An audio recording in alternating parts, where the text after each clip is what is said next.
पूजा पाठ करके प्रसाद के रूप में, तुम्हारे घर में प्रसाद के रूप में अगर कुछ भी नहीं है तो गुड़ शक्कर भी बांट सकते हैं। गुड़ चीनी एक कटोरी में प्रसाद भगवान को अर्पण करते हैं, चीनी शक्कर गुड़ जो भी रोज लगाते भोग आप। अगर वही कटोरी दरवाजे के बाहर आ जाए रास्ते पर और चार हाथ में चला जाए थोड़ा थोड़ा चुटकी चुटकी डाल करके, तो आप एक साल में अपने परिवार का पूरा परिवर्तन देख लेना उसी से। और साल भर में ज्यादा से ज्यादा 5 किलो चीनी बटेगी।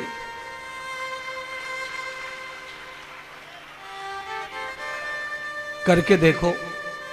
ये क्या है? ये वैदिक फार्मूला है, ये टोटका नहीं है दूसरे आचार्यों की तरह। मैं कोई टोटका नहीं बता रहा, ये वैदिक परंपरा है, ये सभ्यता है हिंदू की, सनातन की।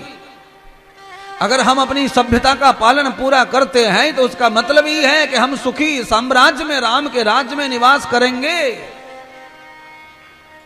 राम राज्य नहीं काहू व्यापा, राम जी का राज्य क्यों किसी को व्यापना नहीं? राम के राज्य में कोई तकलीफ में क्यों नहीं था? क्योंकि राम के राज्य में शूद्र से शूद्र व्यक्ति भी यज्ञ करके ही भोजन करता था। और जिस राज्य में सारो समाज, सबरे प्रजाति जाति और सब वर्ण यज्ञ करके भोजन करते हो, दान करके, उस देश में, उस राज्य में, उस समाज में कभी कष्ट नहीं आएगा, विपत्ति नहीं आएगी, संकट नहीं आएगा। पर कठिनाई कहां आ रही है? कठिनाई यहां आ रही है कि बड़े से बड़े घर में, बड़े से बड़े वर्ण में पैदा होकर हम सत्कर्मी नहीं बचे। कर्मों की, सभ्यता की, परंपराओं की बहुत कमी आ गई है।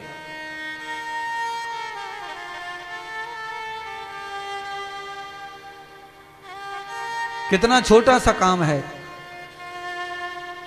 पूजा पाठ लगभग सबके घरों में होता है। किसी के घर समय पे होता है, किसी के घर देर लेट होता है, पर होता है। पर आपके घर में जब भी पूजा पाठ हो उसी समय कर दो, कोई जरूरी नहीं है कि सुबह 5 बजे 4 बजे करो। प्रसाद वितरण कर दो, प्रसाद के साथ सारे दुख बाहर जाते हैं घर से, ये ध्यान रखो बस।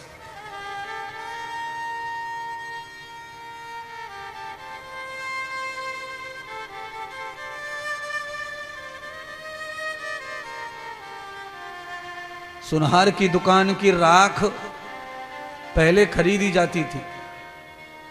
सुनहार की दुकान की राख को पहले खरीद करके उसे तालाब में ले जाकर पानी से धोया जाता था। आप सब जानेंगे क्यों धोया जाता था?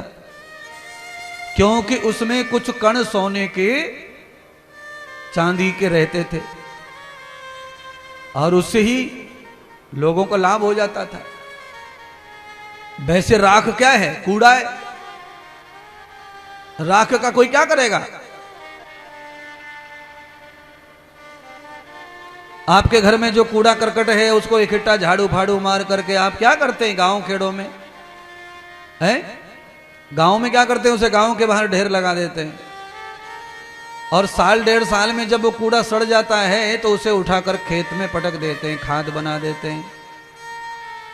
तो जिस प्रकार का कूड़ा घर का लक्ष्मी बन जाता है खेत में जाकर, ऐसे ही तुम्हारे घर में जितने भी पाप हैं, गलतियां हैं, वो प्रसाद के साथ में ही लक्ष्मी बन जाती हैं। वो उसका भी कल्याण करती हैं और बांटने वाले का भी कल्याण करती हैं। दोनों जगह लाभ होता है उससे।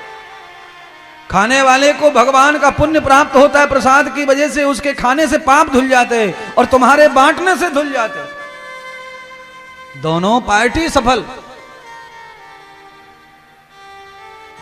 अनुसुईया यही कर रही हैं।